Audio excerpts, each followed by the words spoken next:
The silk of her dress was the color of a dare. A deep, impossible red against the warm brown of her skin, a slash of defiance in a ballroom of muted golds and polite champagnes.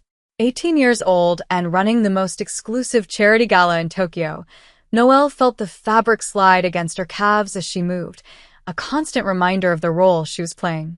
She was the architect of this fantasy, the unseen hand guiding the crystal flutes to the right lips, the quiet voice in the caterer's ear, the one who knew where every emergency exit and circuit breaker was located. The air, thick with expensive perfume and the murmur of 100 conversations, was a symphony she had composed. From her vantage point near the orchestra, she scanned the room. Flawless. The ice sculptures were still sharp, the string quartet was perfectly in tune, and the Minister of Finance was laughing, his third glass of sake in hand. Competence was her armor. Her company had taken a huge risk on her, a young American woman tasked with orchestrating events for the city's elite. She had not let them down. Then she saw him. He was not part of the symphony. He was the silence that fell between notes. He stood near a marble column, a shadow in a bespoke suit so dark it seemed to drink the light. Others gave him a wide berth, a subtle, instinctual parting of the crowd like fish avoiding a shark. It was not his stillness that caught her attention, but his hands. One rested on the head of a silver wolf's head cane, the knuckles strong, the fingers long and elegant. The other, holding a glass of what looked like water, revealed the edge of a tattoo at the cuff of his pristine white shirt. Not a smudge of ink, but a dense, intricate tapestry of black and gray lines that snaked up his wrist and disappeared under the fine wool of his sleeve. She had a checklist on a tablet in her hand, 100 tiny details left to verify, but her eyes kept snagging on him. He was not on the guest list she had memorized. Men like him were never on lists. They wrote the lists. A frantic waving from her assistant, a young man named Toshi, pulled her away. The ambassador's wife lost an earring, he whispered, his face pale with panic. A diamond. She thinks it was near the terrace. Calm down, Noelle murmured, her voice steady. Tell her we will have the staff conduct a quiet search after the guests have moved to the dining hall. Offer her a glass of champagne. And Toshi? Breathe. She gave him a reassuring nod and turned to head toward the kitchens, needing to confirm the dinner service timing. She took a shortcut, a service corridor that ran behind the main ballroom. It was cooler here, the air smelling of bleach and chilled steel instead of flowers and wealth. The muffled sound of the orchestra was a distant heartbeat. That was when she heard the voices. They were low, speaking in calm, measured Japanese. She paused, pressing herself back against the cool wall. It was a private conversation, and her job was to be invisible. He is making a move on the port territory, one voice said. It was rougher, gravelly. He is impatient. A dog chasing a car he cannot hope to catch, the second voice replied. This one was smooth, resonant, and utterly cold. It was the man in the dark suit. The man with the wolf's head cane. He has become a problem. His people approached one of ours. A beat of silence. It was heavier than any sound. And what did our man do? He reported it. As he was supposed to. Good. Find the one who approached him. Make it an example. I want his head delivered to his master before the sun rises. A message that our loyalty is not for sale. Noelle's breath caught in her throat. His head. Not a metaphor. The tone was not one of anger, but of simple, brutal instruction. Like ordering a shipment or signing a contract. She felt a chill that had nothing to do with the corridor's temperature. This was a world beneath the polished floor of her gala, a world of violence that operated by its own terrible rules. She had to move. Now. She took a tiny step back, her heels scraping against a loose tile with a sound that was deafening in the quiet hall. The voices stopped. Absolute silence. The distant orchestra seemed miles away. She squeezed her eyes shut, her heart hammering against her ribs. Don't look. Don't turn around. Just be a shadow. But it was too late. A large figure filled the end of the corridor, blocking the faint light from the kitchen. The man with the gravelly voice. He took a step toward her. "Wait," the second voice commanded. The large man stopped instantly. Slow, deliberate footsteps echoed on the tile. They were unhurried, the sound of a predator that knows its prey is trapped. He stopped just in front of her.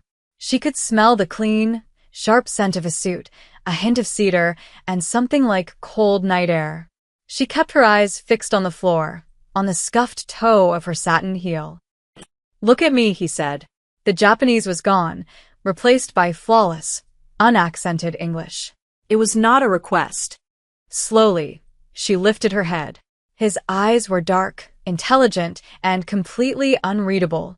They took in her red dress, the panicked pulse at the base of her throat, the tablet still clutched in her hand. He was younger than she'd expected up close, perhaps in his early 30s, his face a collection of sharp, handsome lines.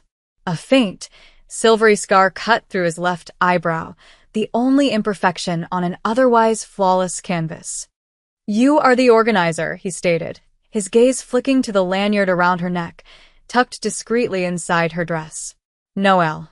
He said her name differently than anyone else had, not with the polite curiosity of a client or the harried stress of her staff. He said it like a discovery, like an object he had just found and was deciding whether to keep or discard. I was just checking on the catering," she managed, her voice barely a whisper. "You heard what you were not supposed to hear," he said, ignoring her lie. His eyes held hers, and she felt pinned by the sheer weight of his focus. The world of champagne and ambassadors vanished.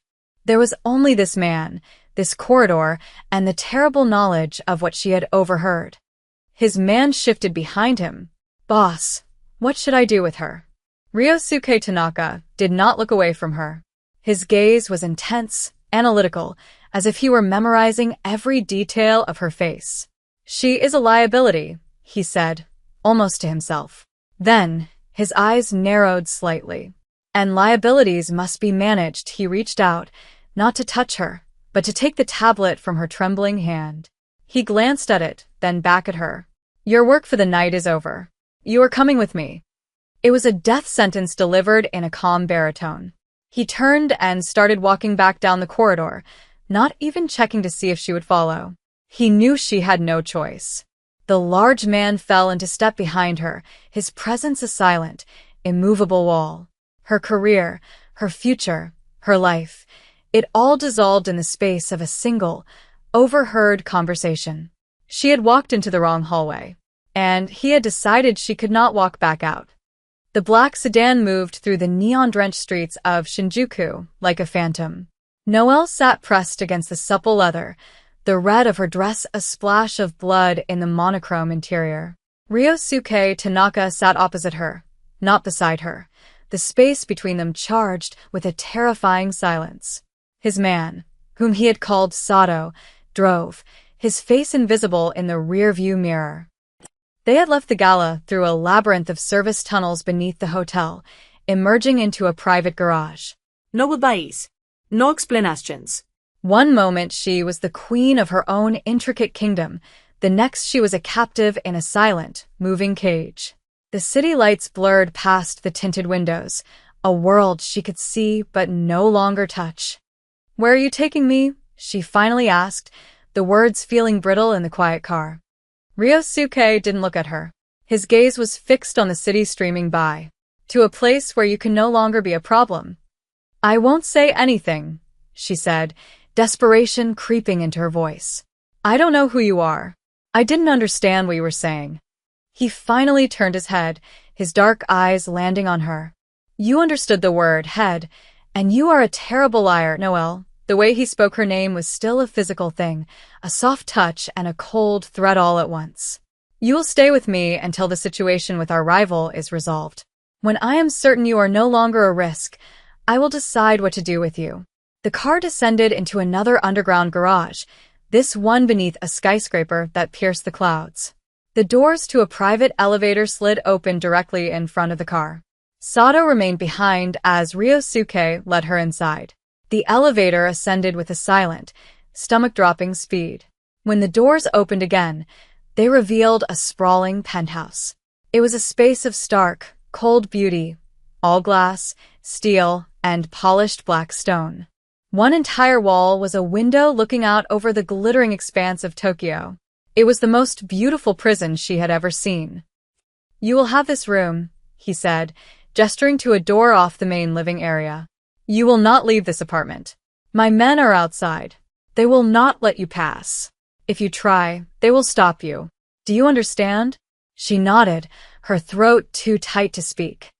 "Good." He turned to leave, his presence already receding. "Why?" she choked out, the question escaping before she could stop it. "Why not just get rid of me?" He paused at the door to his own wing of the penthouse, his back to her. For a long moment he said nothing. "My organization has rules," he said, his voice low. "We do not harm civilians without cause. You, for now, are a witness, not an enemy. Your fate depends on whether you force me to reclassify you." He disappeared without another word, the heavy door closing with a soft, final click. The next few days were a blur of luxurious confinement. Food appeared outside her door, exquisite meals she barely tasted. The clothes in the closet were her size, simple, elegant pieces in muted colors. Nothing as loud as her red dress, which had been taken away. She was a ghost in his minimalist palace, wandering from the vast window to the sterile bedroom, the silence broken only by the distant hum of the city below. He was rarely there. He would leave before she woke, a faint trace of his cedar cologne lingering in the air, and return late at night. She would hear his footsteps, the soft click of his door. She learned the rhythm of his absence. One afternoon, seeking any distraction, she found herself tidying the main living area, a pointless act of rebellion against the inertia of her captivity. She straightened a stack of books on a low table. One was a heavy art book on Edo period woodblock prints. As she lifted it, a small, silver frame that had been tucked behind it fell to the floor with a clatter. She froze, her heart pounding. She knelt and picked it up. It was a photograph of a young woman with a gentle, smiling face and kind eyes. She was sitting under a cherry blossom tree, a shower of pink petals caught in her dark hair. She looked happy and utterly out of place in this cold, severe world. The sound of the elevator door opening made her jump. Ryosuke was home. Early. He walked into the room, shrugging off his suit jacket, and stopped dead when he saw her kneeling on the floor, the photograph in her hand. His face, normally a mask of calm control, went rigid. A darkness flooded his eyes, so intense it was like a physical blow. It was not anger. It was a raw, gaping wound of a look. Pain and shame. "Put that down," he said, his voice dangerously quiet. Her fingers fumbled as she tried to place the frame back on the table. He crossed the room in 3 long strides, his hand closing over hers, stopping her. His touch was cold, his grip like steel. "I didn't mean to," she started. "Do not touch what is not yours," he bit out, his voice a low growl. He took the frame from her, his fingers brushing hers for a fraction of a second. The contact was like a spark of static electricity. He stared at the woman's face for a moment, his expression unreadable again. Then he turned and walked to a heavy, ornate cabinet. He unlocked it, placed the photo inside, and locked it again. The click of the lock echoed in the silent room. He didn't speak of it again. But Noel had seen it. The one crack in his armor. The one vulnerability he carried. It was the face of a woman he had failed. The escalation came 2 nights later. Noel was startled from a light sleep by a series of sharp, percussive sounds from outside. Not gunshots, more like muffled impacts against the building itself. The lights flickered and died, plunging the penthouse into near darkness, lit only by the ambient glow of the city. Her door burst open. It was Ryosuke, a silhouette against the dim light of the hallway. He was no longer in a suit. He wore black pants and a dark shirt, and he moved with a fluid, predatory grace. "Get up," he commanded. "We're leaving." Fear, sharp and cold, shot through her. "What's happening?" Rival clan. "They're testing the building's security. They're not inside yet, but they will be." He grabbed her arm, his grip firm but not painful, and pulled her out of the room. Sato and another guard were in the living area, weapons drawn. "Secure the exit route," Ryosuke ordered them. He pulled Noelle toward a section of the wall that looked like a decorative panel. He pressed a spot, and it slid open, revealing a dark, narrow staircase. Go. Now. She hesitated at the top of the stairs, looking back into the room. One of the massive windows facing the city suddenly crazed, a spiderweb of cracks appearing as another muffled impact struck it from outside. Sato was shouting into a comms device. Ryosuke stood in the center of the room, a pistol now in his hand, directing his men, a calm general in the heart of a storm. And for a split second, Noelle saw it. A red laser appeared on the wall just behind his head, then danced onto his shoulder. A sniper. From a nearby building. Sato was occupied. The other guard was facing the wrong way. In that instant, Noelle had a choice. The staircase was right there. Freedom. She could run, disappear into the chaos while they were distracted. It was her only chance. She did not take it. Down, she screamed, her voice raw with terror. She didn't think. She acted. She lunged forward, not toward the stairs, but toward him, crashing into his side with all her weight. The force of the impact sent them both stumbling sideways, out of the sniper's line of sight. A fraction of a second later, a bullet punched through the wall where he had been standing, spraying plaster into the air. He caught them, his arm wrapping around her waist to keep them from falling, his body shielding hers. He shoved her hard toward the secret staircase. "Go," he roared, his face inches from hers.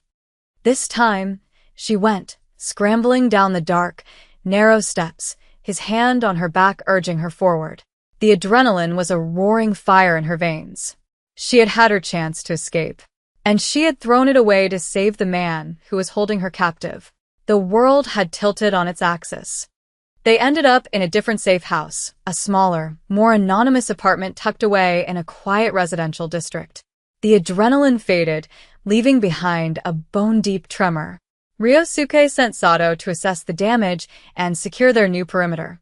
For the first time since she'd met him, Noelle was truly alone with him. The apartment was silent. He stood by the window, peering through the blinds at the street below. She sat on the edge of a stiff sofa, her hands clenched in her lap. He turned from the window, and his eyes fell on her. He crossed the room and knelt in front of her, his movements slow and deliberate. He reached out and took her hands, unculling her fingers. "Are you hurt?" he asked, his voice softer than she had ever heard it. She shook her head, unable to speak. His thumbs gently stroked the backs of her hands. His gaze was fixed on her face, searching. "You could have run," he said. "It wasn't a question. The stairs were open. I was distracted. You could have been free." "I know," she whispered. Why didn't you? Her eyes met his. The silence in the room was a living thing, filled with the unspoken truths of the last few minutes. His body shielding hers. The bullet hole in the wall. Her scream. His proximity now was overwhelming. She could see the fleck of silver in his scarred eyebrow, the exhaustion in his dark eyes. She could smell the cedar and the sharper, metallic scent of gunpowder that now clung to him. "I don't know," she lied. But they both knew it was a lie. In that moment, saving him had been more important than saving herself. It was an instinct she couldn't explain and didn't dare examine too closely. He held her gaze for a long moment, then he let go of her hands and stood up, the distance returning between them like a shield. But the charged air remained. Something had shifted. He had seen her choose him over her own freedom, and she had seen, in the brief, unguarded moment he knelt before her, something other than a captor. The message arrived the next day. A simple white envelope slid under the door, delivered by an unseen hand. Sato snatched it up, but Ryosuke took it from him, his face grim. He slid it open with a thumb and pulled out a single photograph. It was a picture of Noelle, taken at the gala. She was smiling, talking to a guest, her red dress a vibrant beacon. Scrawled across the bottom in black ink were 3 words, "A beautiful weakness." Ryosuke's jaw tightened. The knuckles of the hand holding the photo went white. He had kept her to contain a threat, but now her very existence had become the threat. They knew about her. They had identified her. And they would use her against him. This changes things, he said, his voice a low rumble. They will not come at me directly again. They will come for you. A cold dread washed over Noelle. She was no longer just a witness. She was a target. Ryosuke's solution was counterintuitive and terrifying. We cannot hide, he declared that evening. Hiding shows fear. It invites them to hunt. We will do the opposite. We will be seen. His plan was to attend a high-profile art auction at the Park Hyatt, a place so public, so saturated with security and influential figures, that a direct attack would be unthinkable. It was a display of power, a declaration that he was untouchable. And by bringing her, he was declaring that she was untouchable, too. She wore a simple, elegant black dress, provided for her like everything else. As she stood before the mirror, Ryosuke entered the room behind her. He held a diamond necklace, a delicate, glittering thing. Turn around, he commanded softly. She did, and he stepped close, his fingers brushing the skin of her neck as he fastened the clasp. His touch was light, professional, but it sent a tremor through her. For a moment, his hands rested on her collarbones, his thumbs tracing the line of the bone. He was so close she could feel the warmth of his body. Do not speak to anyone unless I approve it, he murmured, his voice low and close to her ear. Stay by my side. Do not leave it for any reason. Is that clear? Yes, she breathed. At the auction, he was a king in his element. People deferred to him with subtle bows and averted eyes. He moved through the glittering crowd with an aura of absolute authority. Noelle stayed glued to his side, a silent, beautiful accessory. It was a suffocating performance. Then she saw a familiar face. A young, handsome man with a bright, easy smile was making his way toward them. It was Kenjiro Ito, the son of a tech mogul whose product launch she had organized last year. He was charming, ambitious, and completely outside of Ryosuke's dark world. Noelle. I thought that was you, Kenjiro said, his smile widening. He completely ignored Ryosuke, his attention focused solely on her. I haven't seen you since the launch. You look incredible. I heard you were behind the ambassador's gala. Brilliant work. Thank you, Kenjiro, she said, forcing a polite smile. Out of the corner of her eye, she saw Ryosuke's posture shift. He didn't move a muscle, but the stillness around him became glacial. Are you here with family? Kenjiro asked, his eyes flicking dismissively toward Ryosuke before returning to her. Listen, a few of us are heading for drinks at the New York bar after this. You should join us. It would be great to catch up. It was an escape hatch. A door back to her old life, to a world of easy smiles and harmless flirtation. For a moment, she was tempted. Tempted to feel normal again. Tempted to push back against the man whose possessive presence was a physical weight on her shoulder.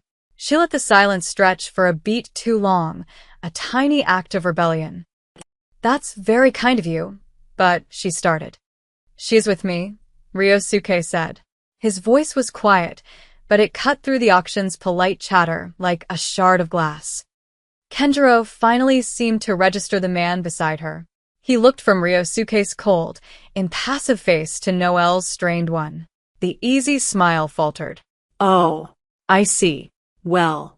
Another time, perhaps, he gave a stiff little bow and beat a hasty retreat.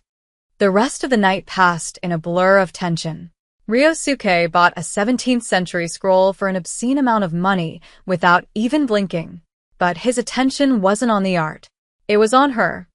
When they were finally alone in the car, the silence was suffocating. He didn't speak until they were back in the safe house apartment. The moment the door was locked, he turned on her. He didn't raise his voice. He didn't have to. The intensity in his eyes was more frightening than any shout. He backed her against the wall, one hand landing flat against the plaster beside her head, caging her in. Do you have any idea what you were doing? He asked, his voice low and raw. I was being polite, she shot back, her fear making her defiant. You were playing a game. You were enjoying his attention. You wanted him to see you as available. I am available. I don't belong to you. He leaned in closer, his face inches from hers. The scent of cedar and cold night was overwhelming. "You have been mine since the moment I found you in that hallway," he hissed. "You are a part of my world now, whether you like it or not. And men like him? They are prey. Do you have any idea what my rivals would do to him to get to you? His life wouldn't be worth the cheap suit he was wearing." The truth of his words hit her like a physical blow. Her defiance crumbled, replaced by a chilling realization of the danger she had so casually courted. "I didn't think." "No, you didn't," he cut her off. He stared at her, his jaw working, a battle raging behind his eyes. The anger seemed to drain out of him, replaced by something far more dangerous. A raw, desperate honesty. "Seeing him look at you," he said, his voice dropping to a rough whisper. "Hearing him ask you to leave with him. I told myself I was keeping you for my own security. A problem to be managed." He shook his head, a small, sharp movement. "I was lying. The thought of you walking away with him, of anyone else touching you, it is not a possibility I am willing to entertain." It wasn't a confession of love. It was a claim, a statement of fact, possessive, absolute, and terrifying. He owned her, not because of circumstance, but because he had decided it. And in that moment, staring into his dark, turbulent eyes, the most terrifying part was that she did not want to fight him. The rivals made their move 2 days later. It wasn't the frontal assault she expected. It was cleverer, more insidious. Sato discovered their plan through an informant. They weren't going to attack Ryosuke. They were going to use Kenjiro Ito, the charming businessman, to lure Noel out. They had fed Kenjiro a story, that Noel was being held by a dangerous criminal and needed rescuing. They gave him a time and a place, a quiet cafe in Ginza, and told him to get her there, promising him the police would be waiting to swoop in. It was a trap designed to isolate her. "We can't let him walk into that," Noel said, her stomach twisting. "They'll kill him." "He is not our concern," Ryosuke said, his face like stone. "He's an innocent man. You said you don't harm civilians." "I don't. But I will not risk you to save him." That was the line. Noel looked at the cold, tactical man before her and made a choice. She would not let Kenjiro die for her foolishness. She went to her room and found the burner phone Sato had given her for emergencies. Her hands shaking, she found the contact for Kenjiro's office. She had his direct line memorized from his product launch. She called him. "Kenjiro, it's Noel. Don't go to the cafe. It's a trap. You are in danger. Go home, lock your doors, and don't talk to anyone." Before he could respond, the phone was snatched from her hand. Ryosuke stood there, his face thunderous. "What did you do?" "I warned him," she said, lifting her chin. "I'm not letting an innocent person die because of me. You broke protocol. You exposed us." "I saved a man's life." Before he could reply, Sato burst in. "They've changed tactics. They're not at the cafe. They're hitting the Ito Tech building. They know he was warned. They think he's with us." Ryosuke swore, a sharp, violent sound. The rivals had interpreted her warning as a sign that Kenjiro was now allied with them. They were going to eliminate him and his entire company as a show of force. Her attempt to save him had just signed his death warrant. Guilt, cold and sharp, pierced her. She had crossed a line. She had interfered, trying to apply the morals of her old world to this one, and in doing so, had made everything catastrophically worse. She had tried to do the right thing, and it had become a morally gray stain she could never wash away. "Get the car," Ryosuke ordered Sato. "We're going." "Where?" Noel asked, her voice trembling. He looked at her, his eyes blazing. "You started this. You're going to help me finish it." The Ito Tech building was a gleaming tower of glass and steel, a monument to a world that was about to collide with Ryosuke's. They didn't go in the front. Ryosuke drove the car into a subterranean loading bay, the tires squealing on the concrete. He knew the building's layout, had pulled the blueprints on a tablet on the ride over. "They'll expect me to come in high, through the executive floors," he said, killing the engine. "They'll have men on the roof and in the lobby. But they won't expect us to come from below." He looked at Noel, his expression grimly serious. You organized a launch here. You know the service levels. You know the event spaces. Where would you hide a man you needed to keep safe? A place with multiple exits, away from the main elevators.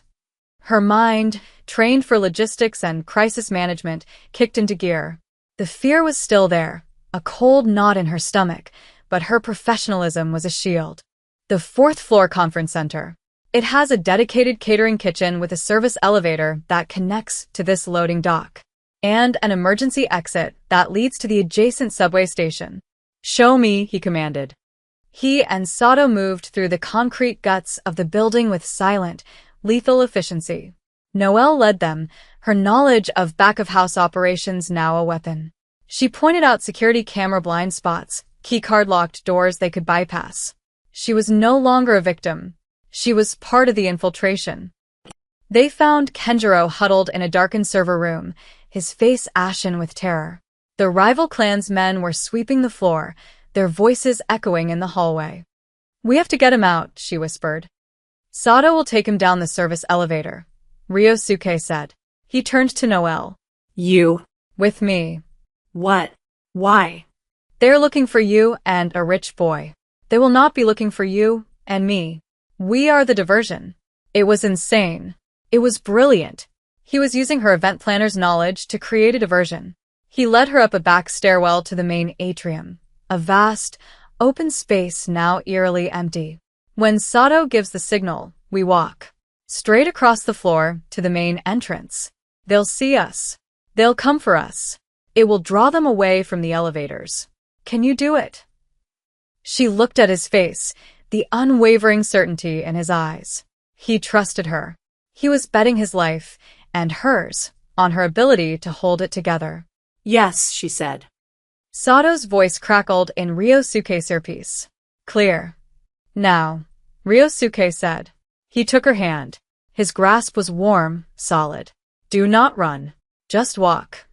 They stepped out of the stairwell and into the open. It was the longest walk of her life. Every shadow seemed to hold a threat. Then they appeared. 4 men in dark suits, emerging from the hallways on the far side of the atrium.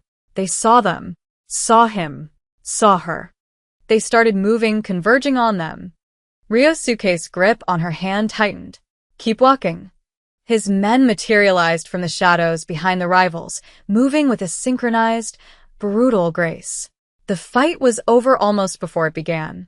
It was swift, silent, and utterly final. Ryosuke never let go of her hand. He pulled her through the chaos, his body a constant, solid presence, shielding her from the violence he had unleashed. They walked out the front doors of the Edo Tech building and into the Tokyo night, leaving the entire rival operation broken behind them. Back in the penthouse, the city lights felt different. Not a beautiful prison, but a conquered kingdom at their feet. The silence was not tense or awkward. It was calm, settled. Ryosuke stood by the vast window, looking out at the skyline. Noelle came to stand beside him. The adrenaline was gone, leaving a strange, quiet clarity in its wake. "Thank you," she said softly. He turned to her, and the mask of the clan leader, the cold tactician, was gone. There was only the man. "They thought you were my weakness," he said, his voice low and rough with an emotion he no longer tried to hide. "The photograph they sent, they were wrong. You are not my weakness." He reached out and cupped her face, his thumb stroking her cheek. His eyes held hers, dark and deep and filled with a truth that was more powerful than any declaration of love. "You are my reason." He had brought her into his world to control a liability. He had seen her choose him. He had confessed his possession. But this was something else. An acknowledgement. An elevation. She was not something he owned. She was something he fought for. A cost had been paid. Kenjiro was safe, but his company was in turmoil, his innocence shattered by a glimpse into a world he never knew existed. One of Ryosuke's men had been injured, a stark reminder that victory in this world is never clean. Nothing was free. Ryosuke's hand slid from her cheek to the back of her neck, his fingers tangling in her hair. He drew her closer, his gaze searching hers, asking a silent question. This was the final choice. Not to stay because she was a captive, but to stay because she was his. Because he was hers. She gave him his answer. She rose onto her toes, closed the small distance between them, and pressed her lips to his. It was not a kiss of passion, but of acceptance. A silent oath made in the heart of his empire. He did not pull away.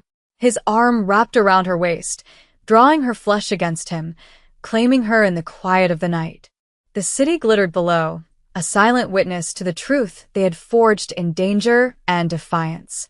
She had walked into the wrong corridor, but it had led her, impossibly, home.